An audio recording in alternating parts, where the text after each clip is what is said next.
स्वागत है मित्रों आपका। हम लोगों ने अपने पिछले वीडियो में बात की थी कि समास के प्रकार क्या होते हैं, कितने प्रकार होते हैं और क्या क्या उनकी परिभाषाएं हो सकती हैं, क्या क्या उनके उदाहरण हो सकते हैं। हमने मोटा मोटा उसको समझने का प्रयास किया था। अब हम लोग थोड़ा उससे आगे बढ़ेंगे और हम लोग चर्चा करेंगे एक एक समास के बारे में। और सबसे पहला समास जो हम लेने वाले हैं वो है अव्ययीभाव समास। ठीक है साहब।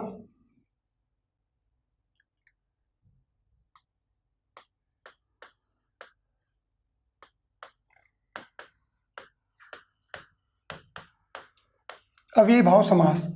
और जैसा हमारी आदत में है कि हम लोग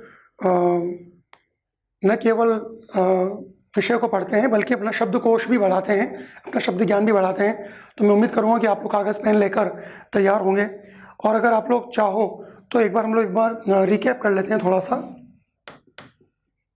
देखिए, समास के 4 रूप हैं: अव्ययीभाव, तत्पुरुष, द्वंद्व और बहुब्रीहि। तत्पुरुष समास के फिर 2 रूप हो जाते हैं, 2 प्रकार हो जाते हैं: कर्मधारय और द्विगु। हम लोगों ने इनके बारे में चर्चा भी की थी कि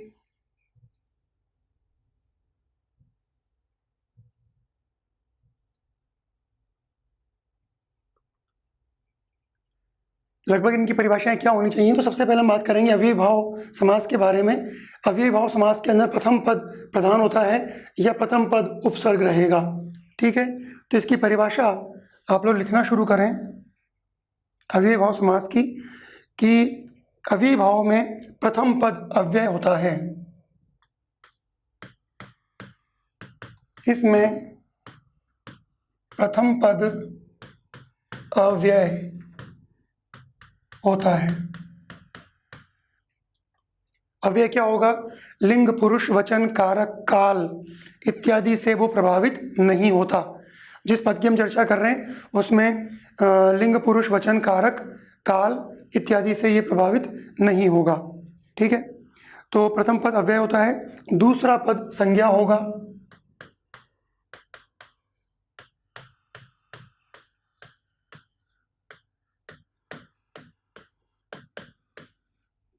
दूसरा पद संज्ञा होता है। ठीक है साहब। यहाँ पर प्रथम पद में अव्यय के स्थान पर उपसर्ग भी आ सकता है।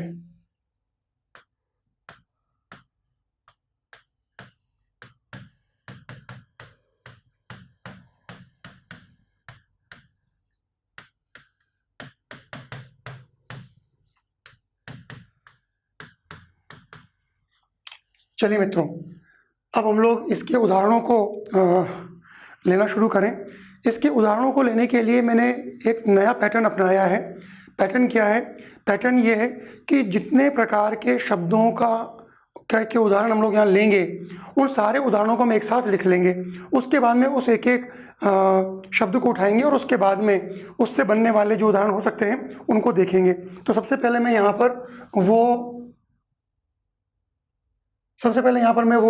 उदाहरण लिख रहा हूँ जिनसे बनने वाले उदाहरण हम लोग लेने वाले हैं।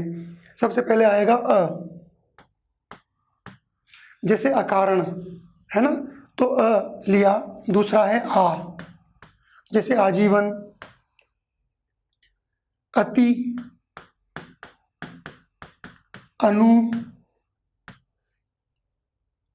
यथा, प्रति, ये उपसर्ग हैं। उप, यावत, त पे हलंत है, यावत, सह,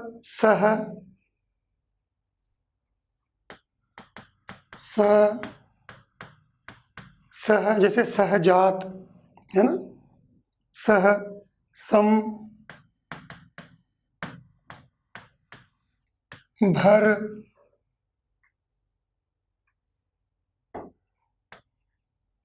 दुहु, अंतः, बहिः,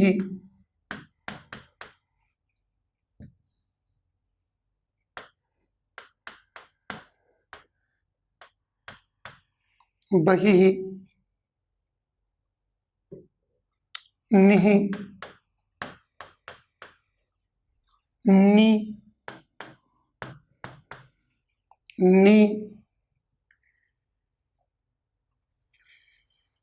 ला, ये फारसी के आ जाते हैं। बे बा, जैसे बेअक्ल है ना, बा मुलाहिजा। दर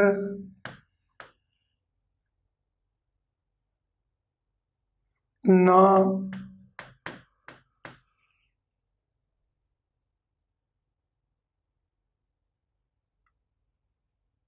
हर। इसके अलावा आपको जो जो भी उदाहरण मिलेंगे, है ना, किसके, अव्ययी भाव समास के, उनके उदाहरणों को आप यहाँ लिख लेंगे, ताकि हमें ध्यान रहे कि अ, आ, अति, अनु, यथा, प्रति, इन सबसे मिलने वाले जो, इन सबसे बनने वाले जो शब्द हैं वो अव्ययी भाव समास के अंदर रखे जाते हैं। ठीक है दोस्तों, चलिए अब एक एक को लेते हैं। सबसे पहले हमको लेना है अ को। सबसे पहले अ के उदाहरण लिखेंगे। सबसे पहले लिया हमने अ, तो अ से बनने वाले शब्द क्या होंगे? अकारण। अ का मतलब क्या निकलेगा? अ का मतलब निकलेगा बिना, रहित, नहीं इत्यादि, है ना, बिना, रहित, नहीं इत्यादि। अकारण, कारण रहित, वह मुझ पर अकारण ही गुस्सा हुआ, है ना, वह अकारण ही क्रोधित हुआ, यानी बिना कारण के, कारण रहित क्रोधित हुआ, वो कोई कारण नहीं था वहां पर। अकारण। अभूतपूर्व, भूतपूर्व शब्द का मतलब होता है जो पहले था। जैसे हम कहते हैं ना कि भाई भूतपूर्व प्रधानमंत्री, जवाहरलाल नेहरू भूतपूर्व प्रधानमंत्री, तो भूतपूर्व प्रधानमंत्री मतलब जो पहले थे। और अभूतपूर्व यानी जो पहले नहीं हुआ, मतलब ऐसा पहले कभी नहीं हुआ, ऐसा दृश्य देखा जो अभूतपूर्व था। जैसे गीता का जो 10वां अध्याय है उसके अंदर भगवान श्री कृष्ण अपना विराट रूप दिखाते हैं, तो वह जो विराट रूप था वह अर्जुन के लिए कैसा था? अभूतपूर्व। उसने कृष्ण को पहले भी कई बार देखा, लेकिन कृष्ण का वह जो रूप देखा गया, विराट रूप, वह कैसा था? अभूतपूर्व, पहले वैसा कभी नहीं था, है ना। तो अभूतपूर्व क्या होता है? अभूतपूर्व का मतलब जो पहले पहले वैसा न हुआ हो, तो अकारण, अभूतपूर्व, ये इसके उदाहरण है। अगला ले लीजिए आ। आ शब्द का मतलब क्या होता है? आ शब्द का मतलब होता है तक, है ना, पर्यंत, से लेकर इत्यादि, तक, पर्यंत, से लेकर इत्यादि। अब जैसे इसके उदाहरण लेते हैं। आकंठ, आकंठ, आकंठ का मतलब क्या निकला? कंठ तक, कंठ ये वाला हिस्सा है, कहते हैं ना कि उसका कंठ दबा दिया, है ना, या उसको तो जो भी वो पढ़ता है वो उसको वो कंठाग्र कर लेता है। कंठाग्र करने का मतलब क्या हुआ कि वो अपने कंठ पर स्थापित कर लेता है, जो भी उसने याद पढ़ा वो उसको याद हो गया, कंठाग्र हो गया। कंठाग्र होने का मतलब क्या होता है? याद हो जाना, है ना। तो आकंठ का मतलब क्या निकला? कंठ तक, कंठ तक। आजीवन, आजीवन क्या? जीवन पर्यंत, जीवन पर्यंत। ये जीवन पर्यंत जो मैंने लिखा है ये क्या है? ये तो समस्त पद हो गया, ये समास विग्रह हो गया। आकंठ समस्त पद हो गया और ये कंठ तक इसका विग्रह हो गया। तो हम लोग समास भी पढ़ रहे हैं, साथ ही साथ हम विग्रह भी करते चल रहे हैं। अगला है आपाद मस्तक।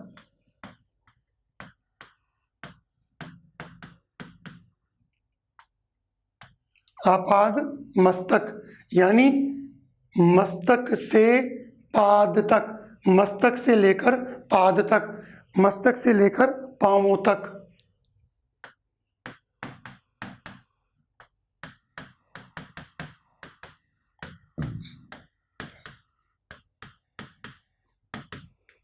देखिए मित्रों, ये क्लियर रहना चाहिए कि जो शब्द यहाँ रहेंगे उन्हीं शब्दों को आप समास विग्रह में काम में लेंगे। जैसे सिर से लेकर पैर तक, है ना, तो सिर से लेकर पैर तक ये देखा जाए तो इस बात का वही अर्थ है, लेकिन सिर से लेकर पैर तक आपाद मस्तक का समास विग्रह नहीं होगा। मैं फिर कह रहा हूँ, आपाद मस्तक के अंदर सिर से लेकर पैर तक अगर हम कर देंगे तो भावार्थ वही है कि सिर से लेकर पैर तक, लेकिन भावार्थ की बात नहीं चल रही है, यहाँ बात चल रही है समास विग्रह की। तो समास विग्रह के अंदर वही पद आना चाहिए जो समस्त पद में था, इसलिए हमने लिखा है मस्तक से लेकर पाद तक। मस्तक यानी सिर और पाद मतलब चरण, पैर। अगला है आ जानू बाहू।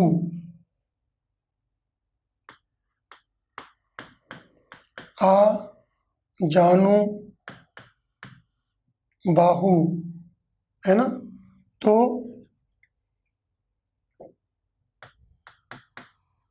जानू यानी घुटना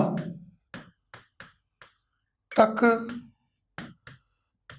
की बाहुओं वाला। आजानु बाहु का मतलब क्या निकला? आजानु बाहु का मतलब निकला कि जिसकी भुजाएं, जिसकी जो बाहुएं हैं, जिसके हाथ हैं, वो घुटने तक आ जाएं। जनरली हमारे जो भुजाएं होती हैं वो हमारी जंघाओं तक आती हैं, लेकिन किसी के हाथ अगर घुटने तक आ जाएं तो वो ज़्यादा वीर, बड़ा योद्धा ऐसा माना जाता है। तो आजानु बाहु किसको कहा जाता है? आजानु बाहु भगवान श्री राम को या कृष्ण को, विष्णु को, इनको कहा जाता है, क्योंकि इनके जो हाथ हैं, इनकी जो भुजाएं हैं वो कहाँ तक आ रही हैं? वो इनके जानू यानी घुटने तक आ रही हैं। जानू तक की भुजाओं वाला या बाहुओं वाला। आबाल वृद्ध।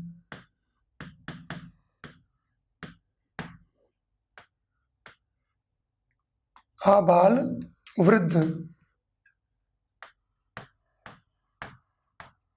वृद्ध से लेकर बाल यानी बालक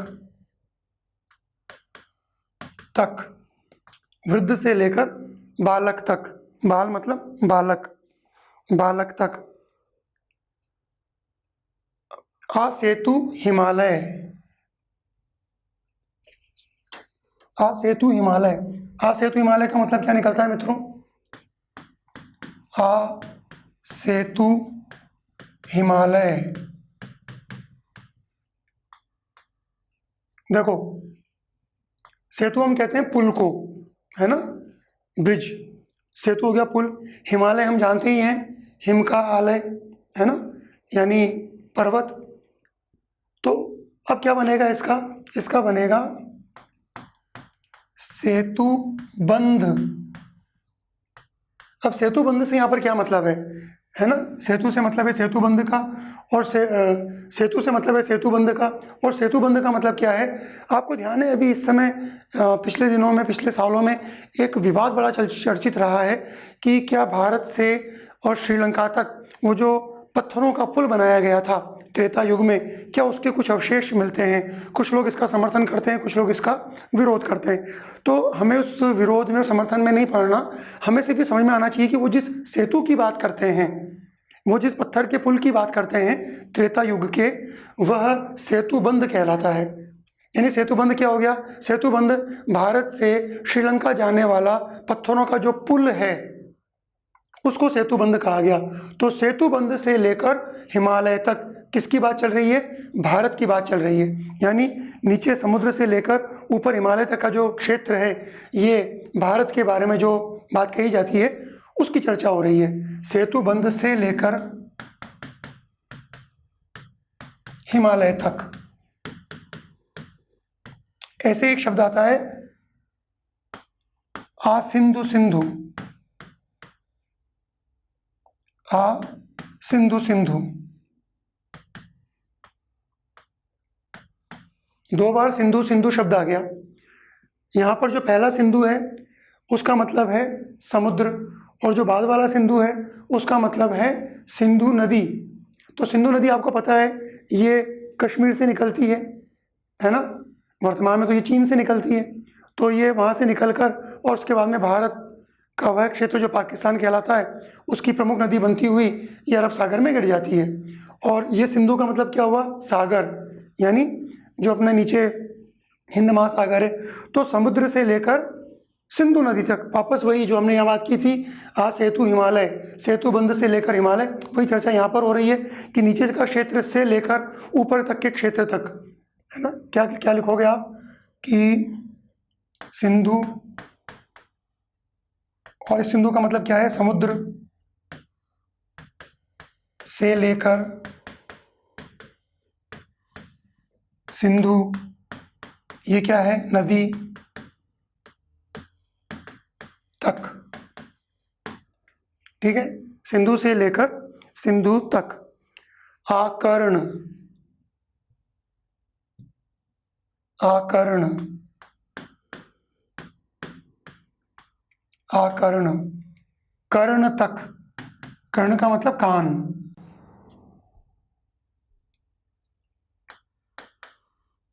कर्ण तक, कान तक।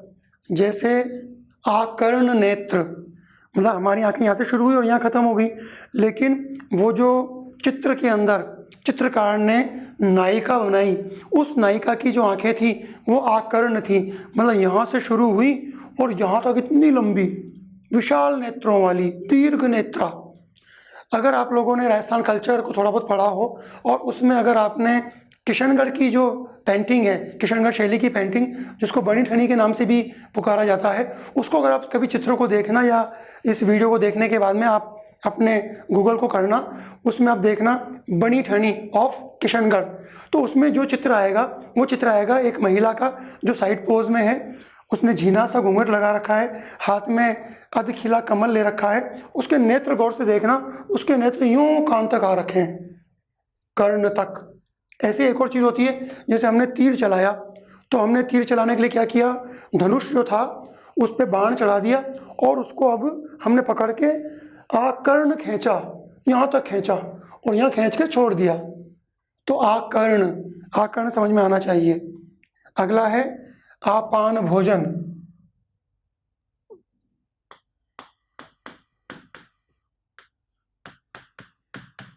आपान भोजन, आपान भोजन, पान मतलब पानी, पानी से लेकर भोजन तक,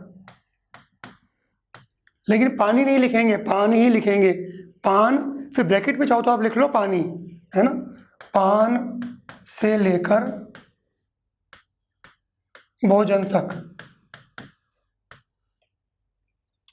देखो, वैसे पानी से लेकर भोजन तक की बात की गई है कि हम मेहमान आता है तो उसको हम जल पिलाते हैं, जल पिलाने के बाद में वो थोड़ा विश्राम करता है, वो, है ना, विश्राम करने के बाद में हम उसको भोजन कराते हैं।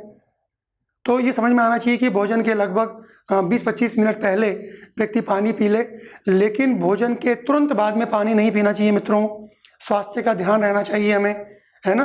भोजनांते विषम वारी, क्या मतलब निकला? वारी किसको कहते हैं? वारी कहते हैं जल को, तभी तो हमने कहा वारिज, वारिज यानी कमल, वारिद, वारी को देने वाला यानी बादल, है ना। तो भोजनांते विषम वारी का मतलब क्या निकला कि भोजन के अंत में यदि पानी पिया जाए तो विषम, विष और बिंदी, है ना, ऊपर, क्या मतलब निकला इसका कि भोजन के बाद में, तुरंत बाद में अगर जल पिया जाता है तो वो विष के समान होता है। तो वॉट एवर इट इज़, आपको समझ में आ जाना चाहिए कि तुरंत भोजन करते ही पानी नहीं पीना चाहिए, उसके कम से कम आधा घंटे बाद में पानी पीना चाहिए। तो आपान भोजन।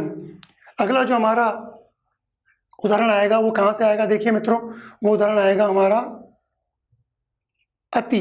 अब हम अति की बात करेंगे, ठीक है। चलिए,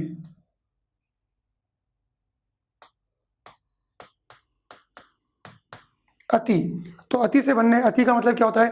अति का मतलब होता है अधिकता, अति का मतलब होता है अत्यंत, अति का मतलब होता है अतिक्रमण कर देना, किसी चीज़ का सीमा का उल्लंघन कर देना, और अति का मतलब होता है अधिकता। तो जितने भी हम उदाहरण लेंगे उसमें क्या क्या मतलब निकल कर आएंगे? अधिक निकल कर आएगा, अत्यंत निकल कर आएगा, अतिक्रमण निकल कर आएगा, अधिकता निकल कर आएगा, ठीक है ना। तो पहला शब्द जो हम लेने वाले हैं वो क्या है? वो है अतिसार। अतिसार, अतिसार मतलब अत्यंत सार या सार की अधिकता, दोनों मतलब हो सकते हैं।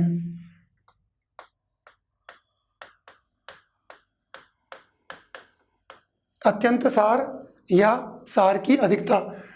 अतिसार वैसे एक बीमारी को कहा जाता है, ठीक है।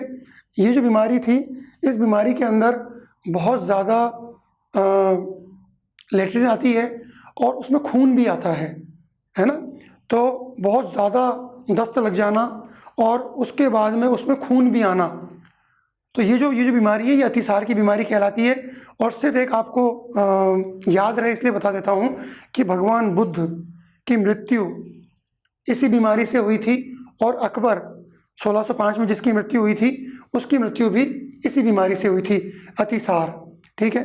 अगला शब्द लीजिए आप, अत्याचार।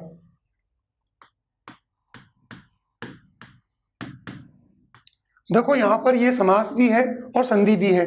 कौन सी संधि है इसमें, फटाफट बताइए। अगर आपने कहा है यण संधि तो आपका जवाब बिल्कुल सही है। अति प्लस आचार, अति प्लस आचार, अत्याचार, यण संधि, ई यह हलंत में बदल जाएगा। तो अत्याचार, अत्याचार का मतलब क्या निकला? अत्याचार का मतलब निकला आचार का अतिक्रमण, आचार का अतिक्रमण। देखो अति के बहुत सारे मतलब बताए थे मैंने, कहीं पे अधिकता था, कहीं पे अत्यंत था, कहीं पे अतिक्रमण था। तो हमें शब्दों को देखकर ये समझना पड़ेगा कि यहाँ पर ये कहना क्या चाह रहा है। अत्याचार का मतलब हम अत्यंत आचार, है ना, ये शब्द ये अर्थ नहीं ले सकते, ठीक है। चलिए, अत्याचार। अत्याचार के बाद में अगला है अति, अतिरिक्त। अतिरिक्त, अतिरिक्त का क्या मतलब निकलेगा, है ना, रिक्त से अधिक।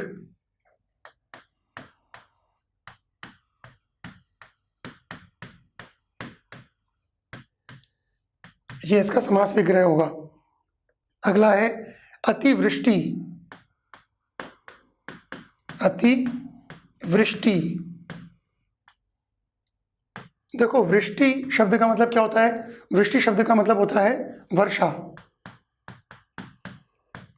मित्रों मैं आपको पहले ही बता चुका हूँ कि आप लोग एक कॉपी ऐसी बनाएंगे जिसमें जो भी हम यहाँ पे शब्द पढ़ रहे हैं उनमें से जो भी शब्द या उसका अर्थ आपको नहीं आता उसको आप उस कॉपी में लिखोगे और वो आपका निजी शब्दकोश होगा और उसको आप बार बार रिवाइज करोगे, क्योंकि जितना ज़्यादा आपका शब्दकोश बढ़िया होगा, जितना आपके वोकैबुलरी डेवलप होगी, उतना ही आप किसी भी विषय को, जैसे यहाँ पर हम हिंदी की बात कर रहे हैं तो हिंदी व्याकरण आपको ज़्यादा अच्छे से समझ में आएगी अगर आपके पास में हिंदी का निजी जो शब्दकोश है वो व्यापक हो।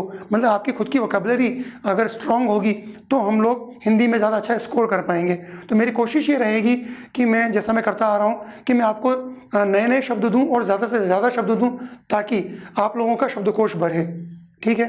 तो वृष्टि का मतलब हुआ बारिश और अति का मतलब बहुत तेज़ बारिश। वृष्टि की अधिकता, अब यह बारिश की अधिकता नहीं लिखना है, वर्षा की अधिकता नहीं लिखना है, क्योंकि वृष्टि शब्द है तो वृष्टि की अधिकता।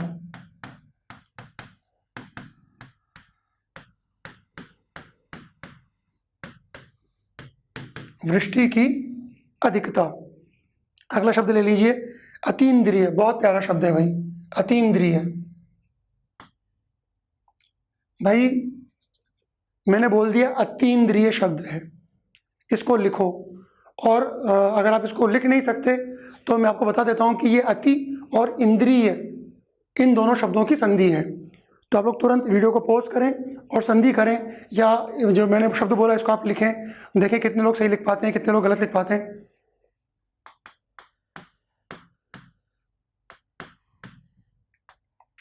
अगर आपने त के ऊपर बड़े ई की मात्रा लगाई है तो आप मेरी तरफ से अपनी पीठ थपथपा लीजिए मित्रों, ठीक है।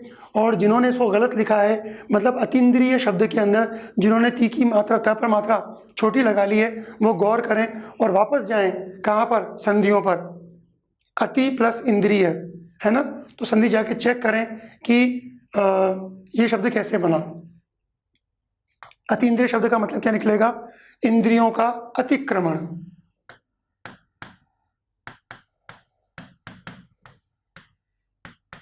इंद्रियों का अतिक्रमण। देखो, अतीन्द्रिय ज्ञान या अतीन्द्रिय वस्तु क्या होती है? जो हमारी इंद्रियों से परे हो जाए। जैसे हम बात करते हैं कि भूत प्रेत जैसी चीज़ें क्या हैं? अतीन्द्रिय हैं। ये इंद्रियों का अतिक्रमण कर देती हैं। क्या मतलब निकला? कि भाई जहाँ तक हमारी इंद्रियां नहीं पहुँच पाती, ये उसके पार हैं। मतलब हमारी वो इस कमरे में अगर कोई प्रेत हो तो भी उसको हम देख नहीं सकते। क्यों नहीं देख सकते? क्योंकि हमारी जो इंद्रियां हैं, हमारी जो दर्शनेंद्रियां हैं, हमारे जो नेत्र हैं, है ना, उनका अतिक्रमण कर दिया उसने। मतलब वो इनसे परे हो गई। इनकी एक रेंज है, इनकी एक सीमा है, उस सीमा से परे चली गई। जैसे कोई सुनने की जो ध्वनि होती है हमारी, उस ध्वनि से परे कोई चीज़ चली जाए, है ना, तो अतीन्द्रिय हो गई। तो अतीन्द्रिय मतलब इंद्रियों से परे, हमारी सीमा से परे, हमारी जितनी भी इंद्रियां हैं उनसे परे अतीन्द्रिय। अतीन्द्रिय शक्तियाँ होती हैं। अतीन्द्रिय शक्तियाँ मतलब यहाँ बैठे बैठे और आपके जो सामने चम्मच रखी हुई हो कोई, तो अगर मैं उसको मोड़ दूँ, उठा दूँ हवा में, झुला दूँ उसको, तो ये क्या हो गया? ये अतीन्द्रिय विद्या हो गई, अतीन्द्रिय शक्ति हो गई मेरे अंदर, कि मैं यहाँ वीडियो में बैठा हुआ और आपकी चम्मच को हिला डुला पा रहा हूँ, उसको मोड़ पा रहा हूँ। यानी मैंने क्या किया? मैंने इंद्रियों का अतिक्रमण कर दिया। मेरी शक्तियाँ मेरी इंद्रियों से परे चली गई। ठीक है, तो अतीन्द्रिय शब्द समझ में आना चाहिए। अगला शब्द है अत्यावश्यक। अगेन यण संधि आ गई, अति प्लस आवश्यक, यण संधि आ गई इसके अंदर। यानी इस शब्द के अंदर संधि भी है और समास भी है। अत्यावश्यक, जो बहुत ज़्यादा ज़रूरी है, अति आवश्यक है जो, है ना। जैसे मान लीजिए आप लोग तैयारी कर रहे हो और चूँकि ऑफलाइन क्लासेस अभी चल नहीं रही हैं और आप लोग अपने गांव में बैठे हुए हो और आप इस ऐप को देख रहे हो, तो आप क्या कर रहे हो? आप इस समय जो आपकी परीक्षा के लिए आवश्यक कार्य है वो कर रहे हो, है ना। अत्यावश्यक, वीडियो के द्वारा पढ़ना अत्यावश्यक है, अति आवश्यक है।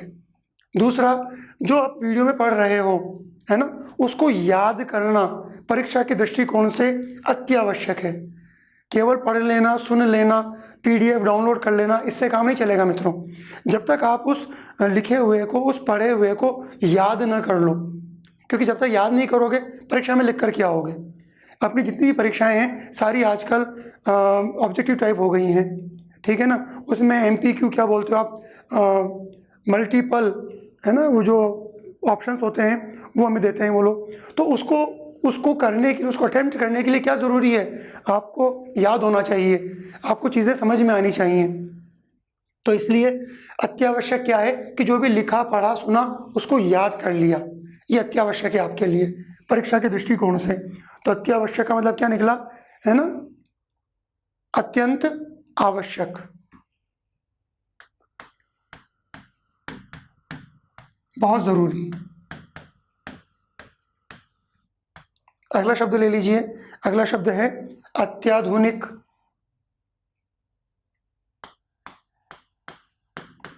अत्याधुनिक, अत्याधुनिक मतलब अति आधुनिक, अत्यंत आधुनिक, अत्याधुनिक।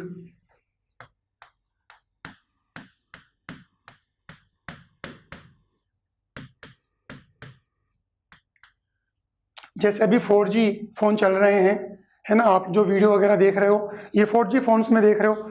तो 5G फ़ोन जिस दिन आ जाएगा और सबसे पहला फ़ोन जो ले लेगा, है ना, वो क्या कहेगा कि देखो मैं अत्याधुनिक हूँ, अत्याधुनिक टेक्नोलॉजी मेरे पास में है, अत्यंत आधुनिक जो टेक्नोलॉजी है वो मेरे पास में है ना। अत्याधुनिक, अति आधुनिक। विचारधारा भी होती है अति आधुनिक विचारधारा, ठीक है। अत्याधुनिक। अत्युत्तम, अत्युत्तम, वापस यह संधि आ गई। अति उत्तम, उत्तम का मतलब श्रेष्ठ, बढ़िया, अत्यंत उत्तम, है ना। कि भाई जब आपने भोजन कराया अपने मित्रों से पूछा भाई भोजन कैसा था, मित्रों ने कहा अत्युत्तम, बहुत शानदार भोजन था भाई, शानदार सब्जी थी, शानदार खीर थी, है, और शानदार उसमें मालपुए थे, शानदार रोटियां थी, घी लगी हुई बढ़िया गच्च, है ना। कैसा भोजन था? अत्यंत उत्तम, श्रेष्ठ भोजन था, है ना, अत्युत्तम। पानी तो नहीं आ गया मुंह के अंदर, मम्मी को आवाज़ लगा के मम्मी मम्मी हैं आज बढ़िया खाना बनाओ, खीर वीर बनाओ। अत्युत्तम क्या बनेगा? अत्यंत उत्तम, अत्यंत उत्तम। देखो हम उत्तम का मतलब श्रेष्ठ भी लिख सकते थे, लेकिन मैं आपको बता चुका हूँ कि जब समास विग्रह होगा तो उसमें जो समस्त पद है, जो सामासिक पद है, उसमें जो पद आएगा, उसमें जो शब्द आएगा, वही शब्द आप समास विग्रह में ढूंढेंगे, उसमें लिखेंगे। अत्युत्तम की बात आ गई तो एक चीज़ और आ जाएगी, वो है अत्यल्प।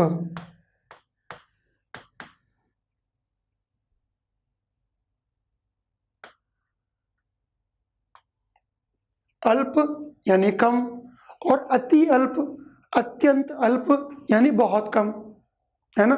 जैसे वही ऊँट के मुंह में जीरा, भाई खीर तो बनाई मम्मी ने, लेकिन आपको लाके क्या दी? सिर्फ एक चम्मच। तो आप क्या कहोगे मम्मी से?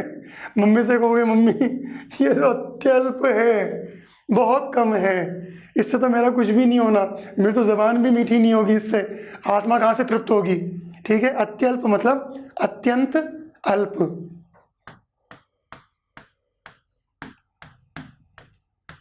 बहुत कम, अत्यंत अल्प। तो मित्रों हमने जो अभी चर्चा की, ये किसकी बात की? हमने बात की अति से बनने वाले उदाहरणों की।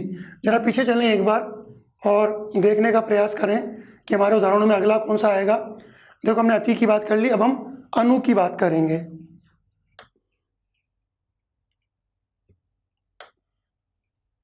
अनु, देखो अनु का मतलब क्या होता है? अनु का मतलब होता है छोटा, अनु का मतलब होता है पीछे, पश्चात भी आप कह सकते हो। अनु का मतलब होता है नज़दीक, निकट, है ना, समीप। अनु का मतलब होता है अनुसार, अनुसार। इसका मतलब होता है प्रत्येक, यानी अभी हमने प्रति में भी बात करेंगे हम लोग इसकी। प्रति में क्या बात थी? वो भी उसका मतलब ये था प्रत्येक, और इसका मतलब भी अनु का मतलब भी क्या होगा? प्रत्येक और निकट, ये सारे इसके मतलब होंगे। अब एक एक को लेते हैं। जैसे हमने पहला लिया वो है अनुगमन। अनुगमन,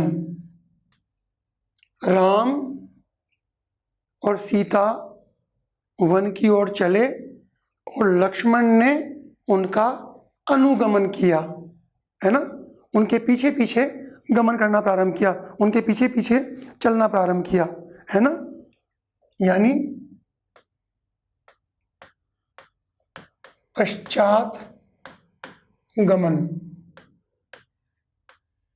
पीछे गमन, ये भी कर सकते हो, ठीक है। लेकिन आप समीप गमन नहीं कर सकते, इसमें समीप गमन नहीं होगा। तो मैंने भले इसका अर्थ आपको समीप भी बताया है, पीछे भी बताया है, निकट भी बताया है, लेकिन अनुगमन का मतलब क्या निकलेगा? पश्चात गमन या पीछे गमन। अगला है अनुभाग। अनुभाग यानी छोटा भाग, छोटा भाग। अनुभाग मतलब छोटा भाग। अनुकरण, अनुकरण, पहले किसी ने कुछ करण किया, कोई कार्य किया, है ना, उसके बाद वैसा ही कार्य कोई दूसरा कर रहा है। जैसे वो कहानी याद है कि एक टोपी वाला था जिसके टोपियां बंदर ले गए थे, पेड़ के ऊपर चढ़ गए थे। तो उसने क्या किया, उसने टोपी वाले ने अपनी टोपी उतारी और फेंक दी। बंदरों ने क्या किया? बंदरों ने भी अपनी टोपी उतारी और फेंक दी। यानी जो कार्य उस टोपी बेचने वाले ने किया था, और वही किसने किया? बंदरों ने किया। यानी करण के पीछे करण, करण के पश्चात करण, अनुकरण। करण के पश्चात करण, अनुकरण। किसी ने कुछ किया, उसके करने के बाद दूसरे ने भी वैसा ही किया, अनुकरण। अगला शब्द है अनुसरण। बहुत प्यारा शब्द है, अनुसरण। सरण का मतलब क्या होता है? सरण का मतलब होता है चलना। क्या मतलब निकलेगा सरण का? चलना। देखो एक तो हो गया सरण, एक शब्द होता है सरणी। सरणी। सरणी का मतलब बता सकता है कोई आप में से? अगर आप लोगों ने सरणी का मतलब सीढ़ी बोला है ना, वो जो सीढ़ी होती है जिस पे लोग चलते हैं, तो अगर आपने उसका मतलब सीढ़ी बोला है तो आपका उत्तर सही है। सरणी का मतलब होता है सीढ़ी, शरण का मतलब चलना। तो अनुसरण, शरण के पश्चात शरण, यानी कोई चला उसके पीछे वैसे ही कोई दूसरा व्यक्ति चला, अनुसरण। ये चलने से तात्पर्य नहीं है, यहाँ पर तात्पर्य क्या है, किसी ने कुछ किया है ना, उसका अनुसरण बाद में किसी और व्यक्ति ने किया। शरण यानी चलना, के पश्चात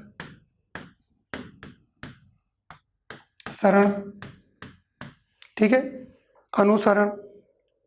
अगला लिखेंगे, बहुत प्यारा शब्द है भाई, अनुशंसा। अनुशंसा, अनुशंसा क्या मतलब निकला इसका?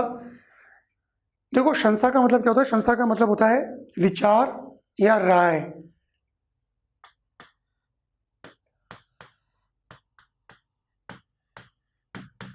राय या विचार, है ना। तो जैसे मान लीजिए किसी व्यक्ति ने कोई राय दी, कोई विचार प्रकट किया और उसके अनुसार किसी ने काम कर लिया, है ना, तो राय के अनुसार काम किया, उसको क्या कहेंगे? अनुशंसा। शंसा यानी राय के अनुसार, है ना, शंसा के अनुसार, अनुशंसा। दूसरा है अनुमान, मान के अनुसार। अनुमान, मान के अनुसार।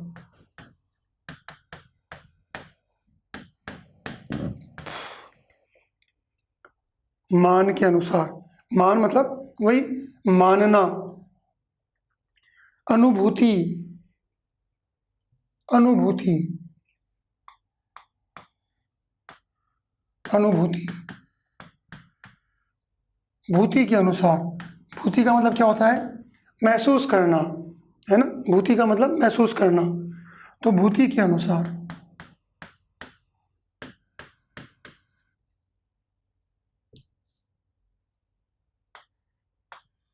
भूति के अनुसार, है ना। क्या भूति के अनुसार? भाई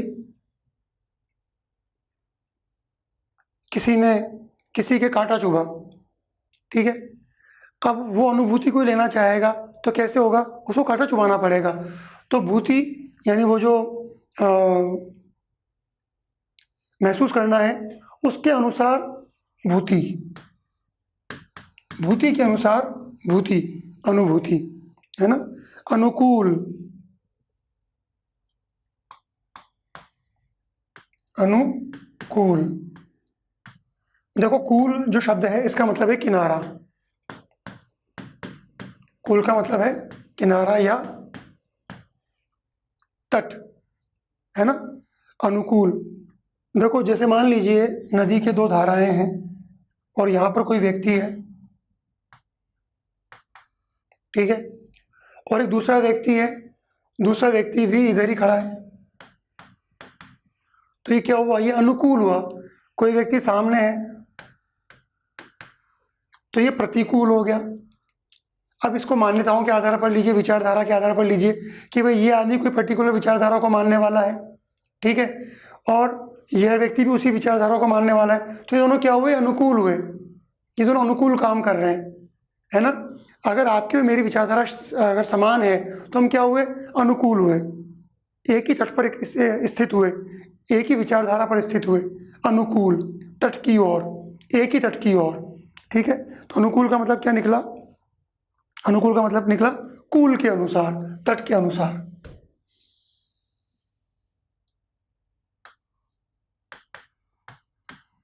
कूल के अनुसार। प्रतिकूल में क्या हो जाएगा? कूल के विपरीत, है ना, विपरीत विचारधारा का। कूल के अनुसार, कूल, है ना, कुल मत कर देना मित्रों।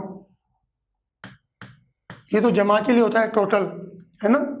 कुल जमा के लिए होता है। कुल का एक और मतलब होता है, कौन सा, कि आप किस कुल से हैं, किस परिवार से हैं, आपका कुल क्या है ना। तो कुल का मतलब परिवार भी हो गया, और कुल का मतलब टोटल भी हो गया, जमा भी हो गया। लेकिन ये कुल से अलग है, कुल और कुल, कुल कुल। चलिए अगला शब्द लिखेंगे हम लोग, अनुरूप।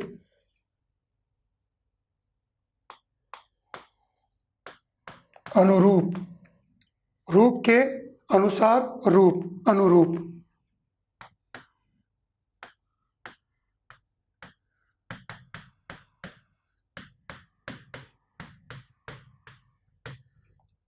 चलिए मित्रों, मैं यहाँ पे कुछ छिपाऊँ, कैसे छिपाऊँ इसको मैं छिपाना चाहता हूँ।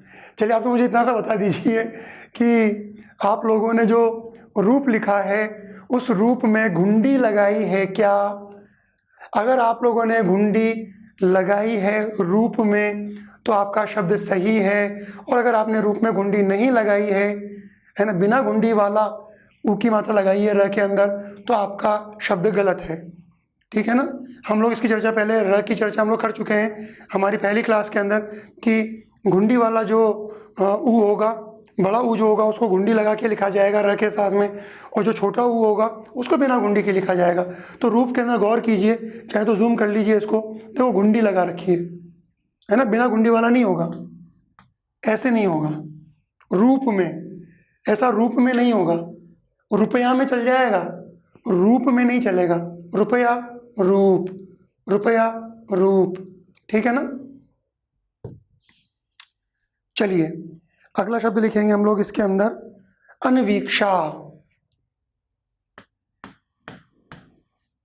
अनवीक्षा, अनवीक्षा, अनवीक्षा में क्या होगा, अनवीक्षा में होगा इच्छा के अनुसार, इच्छा के अनुसार। इच्छा क्या होती है, देखना, है ना।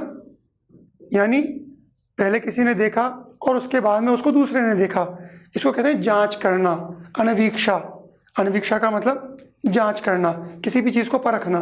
तो पहले किसी के साथ में कोई घटना हुई, है ना, उस घटना को बाद में दोबारा कोई व्यक्ति देखना चाहे तो क्या करेगा, वो उसके लिए उस चीज़ को रिक्रिएट करेगा।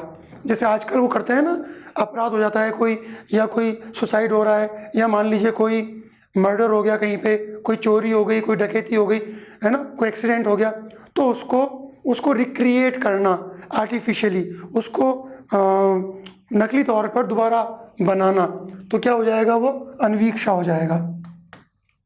इच्छा यानी देखना के अनुसार, देखने के अनुसार देखना, इच्छा के अनुसार इच्छा, तो अनवीक्षा। चलिए मित्रों, इसके बाद में अगला शब्द लेते हैं अपन। अगला शब्द कौन सा आएगा हमारा, अनु आ गया, अब यथा पे चलेंगे।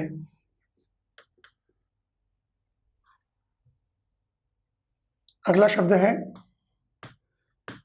यथा, और यथा का मतलब क्या होता है मित्रों, यथा का मतलब होता है जैसा, है ना। यथा का एक मतलब हो गया जैसा, दूसरा यथा का मतलब हो गया अनुसार, तीसरा यथा का मतलब हो गया जो। तो जो, जैसा, अनुसार, ये यथा के मतलब है। अब इसके उदाहरण लेते हैं, यथा स्थान,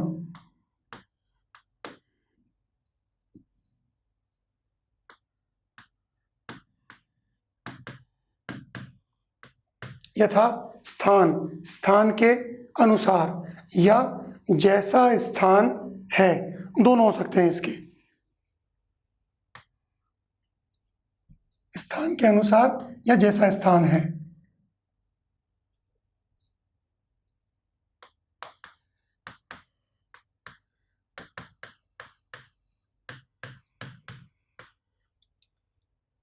यथा स्थान, जैसे मान लीजिए आपके पिताजी ने आपको पेन दिया, बोले इसको यथा स्थान रख दो। यथा स्थान का मतलब क्या निकला, कि आपके पिताजी का जो पेन स्टैंड है है ना। आपके पिताजी का जो पेन रखने की जगह है उस पेन स्टैंड में जाकर इसको रख दो। ऐसे ही सोफ़ा सेट के ऊपर, कुर्सी के ऊपर, ज़मीन के ऊपर या पलंग के ऊपर इसको नहीं पटक देना है ना। इसको कहाँ रखना है? यथास्थान रखना है। जैसे मान लीजिए हमारे रसोई घर के अंदर चाय पत्ती होती है, चीनी होती है, उनकी एक जगह बनी हुई होती है। तो आपने चाय बनानी थी तो आपने चाय की पत्ती डाल दी, आपने चीनी डाल दी, उसके बाद उन डब्बों को बंद करके क्या किया? यथास्थान रख दिया। जहाँ से उठाया था वहीं रख दिया, यथास्थान। तो यथास्थान मतलब स्थान के अनुसार, जो उस पात्र का स्थान है, जो उस पेन का स्थान है, उसके अनुसार उसको रखना, है ना। तो स्थान के अनुसार, या जैसा स्थान है, जैसा उसका स्थान है वैसा ही उसको रख देना। यथाशक्ति, यथाशक्ति, शक्ति के अनुसार, शक्ति के अनुसार। शक्ति के अनुसार का मतलब क्या निकला मित्रों? कि परीक्षाएं सामने हैं, हमें तैयारी करनी है, तो उसके लिए कितनी मेहनत करनी है अपने को? उसके लिए मेहनत करनी है यथाशक्ति। जितनी आप में ताकत है, जितनी आप में शक्ति है, वो सारी शक्ति, वो सारा बल झोंक दीजिए किस काम में? पढ़ाई करने में। देखो, अधूरी शक्ति झोंकोगे, अधूरा बल लगाओगे तो सफलता भी अधूरी ही मिलेगी। पूरा बल लगाओगे तो पूरी सफलता मिलेगी। बात समझ में आती है? तो इसका मतलब क्या निकला? इसका मतलब ये निकला कि आपको मेहनत कैसी करनी है? यथाशक्ति, जितनी आपकी ताकत है, यथाशक्ति। अगला है यथा नाम तथा गुण। यथा नाम, नाम के अनुसार या जैसा नाम है। देखिए मित्रों, हमारे पे नामकरण संस्कार होता है। प्रत्येक बालक बालिका का हम नाम रखते हैं। आपका भी कोई नाम है, मेरा भी एक नाम है, दिख रहा होगा पट्टी के अंदर या आगे पीछे कभी भी वीडियो में वो नाम दिख जाएगा आपको। तो मान लीजिए किसी व्यक्ति का नाम है आनंद, ठीक है। तो जब लोग उससे कहते हैं कि भाई क्या चल रहा है तुम्हारे जीवन में, तो कहेगा भाई अपना तो नाम ही आनंद है, हम तो आनंद कर रहे हैं। यथा नाम, नाम के अनुसार, ठीक है ना। मान लो कोई व्यक्ति है जिसका नाम है प्रकाश, है ना। तो और अगर वो डिप्रेशन में रहे, वो थोड़ा सा बुझा हुआ सा, लोग कहेंगे अरे यार क्या है यार तुम बुझे बुझे से लग रहे हो, तुम्हारा तो नाम ही प्रकाश है, आलोक, प्रकाशित रहो, उल्लसित रहो, है ना। तो यथा नाम, जैसा नाम है वैसा, है ना। जैसे मान लीजिए किसी व्यक्ति का नाम है वीरेंद्र विक्रम सिंह, तो वीरेंद्र विक्रम सिंह का मतलब क्या निकला? कि वह व्यक्ति एक बड़ा शूरवीर, बड़ा योद्धा, बड़ा बलशाली, बड़ा, है ना, शौर्यवान, ऐसा व्यक्ति होना चाहिए। यथा नाम, नाम के अनुसार, है ना। तो यथा नाम का मतलब क्या निकला? नाम के अनुसार, जैसा व्यक्ति का नाम है उसके अनुसार क्या होना? उसके अनुसार उसके कर्म होना, उसके अनुसार उसका चरित्र होना, उसके अनुसार उसके जीवन का स्तर होना, वो सब यथा नाम। यथामति, यथामति, जैसी बुद्धि हो, जैसी मति हो। विग्रह में बुद्धि नहीं लिखेंगे, विग्रह में क्या लिखेंगे? मति लिखेंगे। तो मति के अनुसार या बुद्धि के अनुसार, है ना। जब परीक्षा का प्रश्न पत्र आएगा अपना, उसके बाद में लोग क्या करेंगे? उसको यथामति हल करने का प्रयास करेंगे।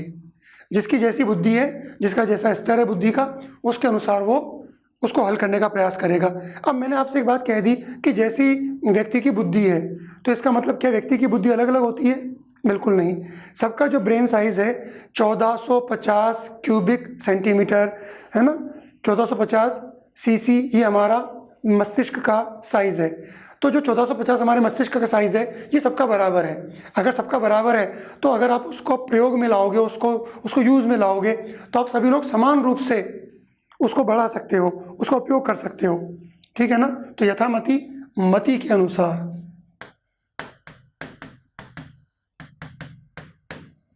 मति के अनुसार, ठीक है मित्रों, यथामति। अगला लिख लेते हैं यथार्थ,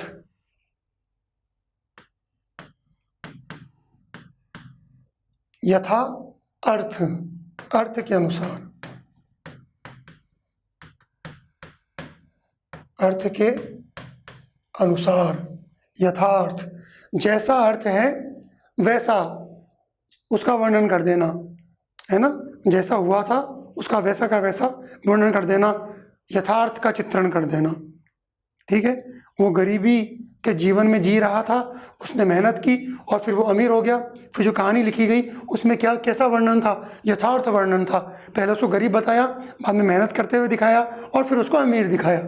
तो यथार्थ, अर्थ के अनुसार, है ना, जैसा उसका तात्पर्य था, जैसा उसका मतलब था, उसके अनुसार। चलिए मित्रों, हम इस वीडियो को यहीं समाप्त करेंगे क्योंकि उदाहरण बहुत सारे हैं। समास को हमें बहुत समय देना होगा और समास को हम तसल्ली से पढ़ेंगे। मेरी कोशिश ये रहेगी कि न केवल मैं आपको समास समझाऊं बल्कि मैं आपका शब्दकोश भी बढ़ाऊं। अगर आप लोग मेरे साथ मेहनत करते चलोगे तो निश्चित रूप से जब तक हमारा ये हिंदी का कोर्स ख़त्म होगा, चाहे आप जिस भी मीडियम से पढ़े हुए हों, चाहे आप हिंदी मीडियम से पढ़े हुए हों, चाहे आप इंग्लिश मीडियम से पढ़े हुए हों, इससे भी फ़र्क नहीं पड़ता कि आप किन अध्यापकों से पढ़े हुए हैं, आप श्रेष्ठ अध्यापकों से पढ़े हुए हों या आप श्रेष्ठ अध्यापकों से नहीं पढ़े हुए हों, तो भी मैं इतनी गारंटी लेता हूं कि हिंदी विषय आपको अच्छी तरह समझ में आएगा, आपका अपना कप ऑफ टी होगा और आपका जो शब्द ज्ञान होगा, शब्दकोश होगा, वह शब्दकोश काफ़ी सुदृढ़ होगा। ठीक है मित्रों, तो मुझे अनुमति दीजिए, अगले वीडियो में हम लोग फिर मुलाकात करेंगे। तब तक के लिए नमस्कार।